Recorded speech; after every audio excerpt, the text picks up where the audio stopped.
स्वागत है आपका हिस्ट्री विद केके। आज हम लोग बौद्ध दर्शन के शून्यवाद के बारे में जानेंगे। अब शून्यवाद क्या है? नागार्जुन ने शून्यवाद का सिद्धांत दिया था, आपने सुना होगा शून्यवाद के बारे में। लेकिन इससे पहले इसको समझने के लिए जरूरी है कि हम इसके पहले कुछ वीडियो हमने बनाई हुई, जैसे क्षणिकवाद है, तो क्षणिकवाद को भी समझे। महात्मा बुद्ध ने जो सिद्धांत दिए उनको समझे। और महात्मा बुद्ध के मृत्यु के बाद हमने वीडियो बनाई हुई है कि बौद्ध धर्म दो भागों में बढ़ गया, एक हीनयान और एक महायान। तो महायान शाखा के जो बिखरे हुए तत्व थे उनको एकत्र करके और एक नया दर्शन देने वाले, एक नया सिद्धांत देने वाले जो थे वो नागार्जुन थे। तो अब नागार्जुन कौन थे, इनके बारे में पहले हम जान ले। तो नागार्जुन का जन्म दूसरी शताब्दी के मध्य में महाकौशल क्षेत्र, मतलब वर्तमान का हम कह लें बरार का जो क्षेत्र है वर्तमान में, वहां उनका जन्म हुआ था। और उन्होंने बौद्ध धर्म की महायान शाखा से संबंध रखते हुए एक शून्यवाद का सिद्धांत दिया। तो ये शून्यवाद का सिद्धांत क्या है, इसके बारे में हम जानेंगे एक के बाद एक।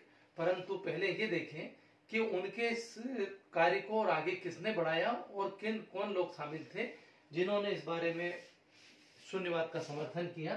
तो इसमें जो नाम आते हैं वो हैं आर्यदेव, चंद्रकीर्ति, बुद्धपालित, भव्य, शांतिदेव। ये वो लोग हैं जिन्होंने 11वीं शताब्दी तक आगे तक इनके नागार्जुन का जो शून्यवाद था उसको आगे बढ़ाया। तो अब ये शून्यवाद है क्या? दरअसल हम कभी कभी शून्यवाद का मतलब हम लोग ये समझ लेते हैं कि जीरो, जैसे हमारे इसमें रहता है शून्य आ जाता है, तो हम ये समझते हैं कि जिस तरह से गणितीय भाषा में शून्य का मतलब होता है कुछ नहीं। ऐसे कतिपय लोगों ने, जिनने कि इसको पूरी तरह से नहीं समझा, वो समझते हैं कि जो शून्यवाद है नागार्जुन का, उसका मतलब है कि संसार में जो कुछ भी है, जितनी भी चीजें हैं, वो क्या है? शून्य है। परंतु ऐसा नहीं है। महात्मा बुद्ध ने भी यही कहा था कि भाई शून्य का मतलब ये कदापि नहीं है कि कुछ नहीं होना। यहां नागार्जुन ने शून्यता का मतलब बताया है तत्व। उन्होंने कुछ इसके लिए शब्द दिया है तत्व। तत्व का मतलब है कि कुछ नहीं, से रहित नहीं, बल्कि कुछ है। और इस तत्व के दो चीजें बताई, एक संवृत्ति यानी कि संसार, और दूसरा बताया परमार्थ। परमार्थ का मतलब यहाँ है निर्वाण। ये दो शब्दों पर हमें ध्यान रखना पड़ेगा। तत्व शब्द का पर उन्होंने जोड़ दिया।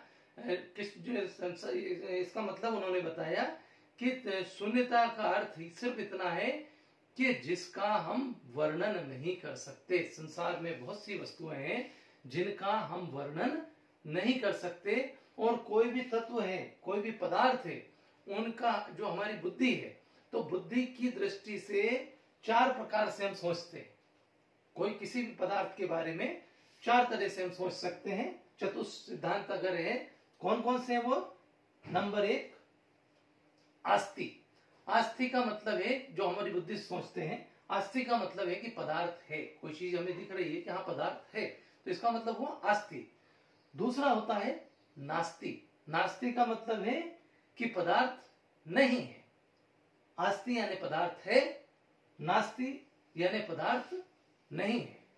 अब तीसरी अवस्था होती है, उसको कहा गया तदु भयम।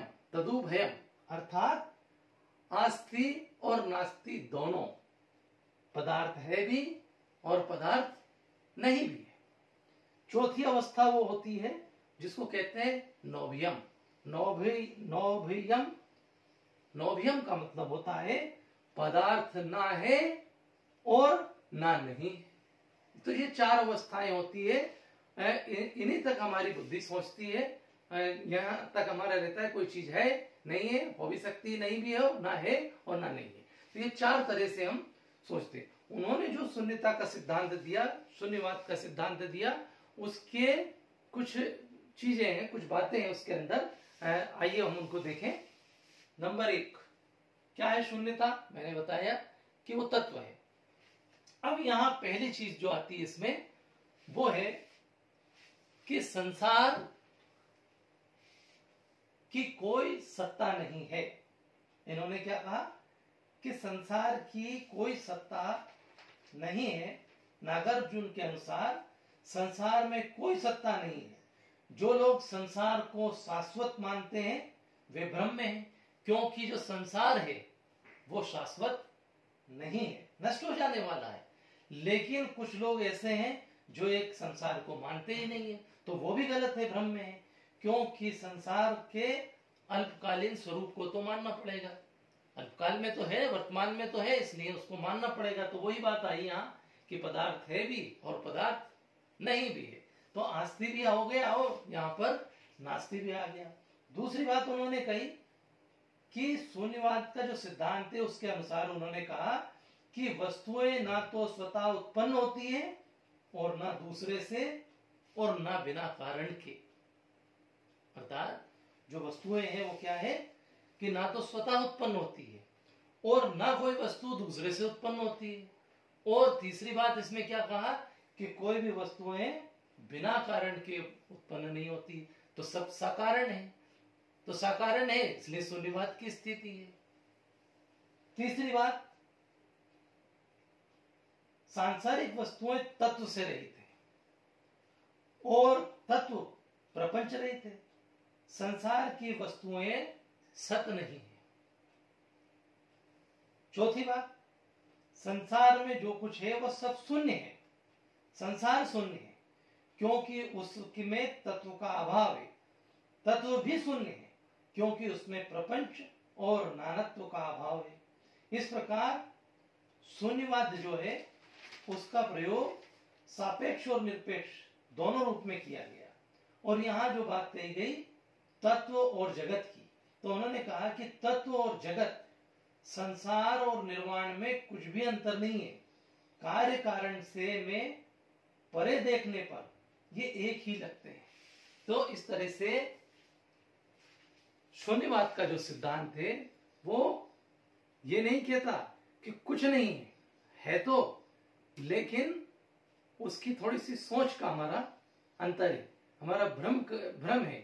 जिस रूप में हम चीजों को देखते हैं उस रूप में वो नहीं है। लेकिन क्या हुआ, लोगों ने शून्य शब्द सुन करके और जो इसको ठीक से समझा नहीं, मैंने इसका खंडन किया और ये कहा कि भाई सब कुछ अगर शून्य है तो फिर कुछ नहीं है। आपके बौद्ध धर्म के जो त्रिरत्न है वो भी कुछ नहीं है, 4 आर्य सत्य भी नहीं है, और जो पुद्गल पदार्थ बचता है वो भी नहीं है। तो फिर अगर ये सब कुछ नहीं है तो फिर तो निर्वाण के लिए भी कुछ नहीं है। तो इस तरह से उनका क्या किया, खंडन किया। लेकिन खंडन वही लोग करते हैं जिन्होंने उसको ठीक ढंग से समझा नहीं। और नागार्जुनी कहते हैं कि जो खंडन करते हैं वो वैसे ही हो गया इस सिद्धांत को नहीं समझ करके कि जिस प्रकार से सांप पकड़ने वाला जो है उसको सांप ही डस ले, या मदारी जो है, या मदारी कहेंगे, या एक जादूगर है, वो खुद ही अपने जादू के जाल में फंस जाए। इस तरह की स्थिति बताइए।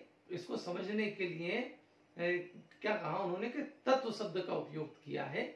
शून्यवाद का मतलब यहाँ शून्य कुछ नहीं होने का नहीं है, बल्कि ये कहा उन्होंने निष्कर्ष रूप में देखें कि यहाँ शून्यता का मतलब है कि ऐसा जिसका कि हम वर्णन नहीं कर सकते, जो अवर्णीय है, जिसका वर्णन नहीं किया जा सकता, वो स्थिति शून्य है। तो ये वीडियो थोड़ा सा मुझे लगता है कितना पसंद तो नहीं आया होगा, क्योंकि दार्शनिक सिद्धांत ही ऐसे हैं। लेकिन सरल भाषा में, कम शब्दों में मैंने शून्यवाद को समझाने का प्रयास किया है। अब शून्यवाद पर तो बहुत लंबा चौड़ा है, किताबें हैं, जिसको जितना डीप समझे हम, जितना जाएं कम होगा। लेकिन मेरे इस वीडियो से आज आपको शून्यवाद के बारे में पता लग गया होगा। यदि वीडियो अच्छी लगे तो प्लीज इसे लाइक करें, शेयर करें। धन्यवाद।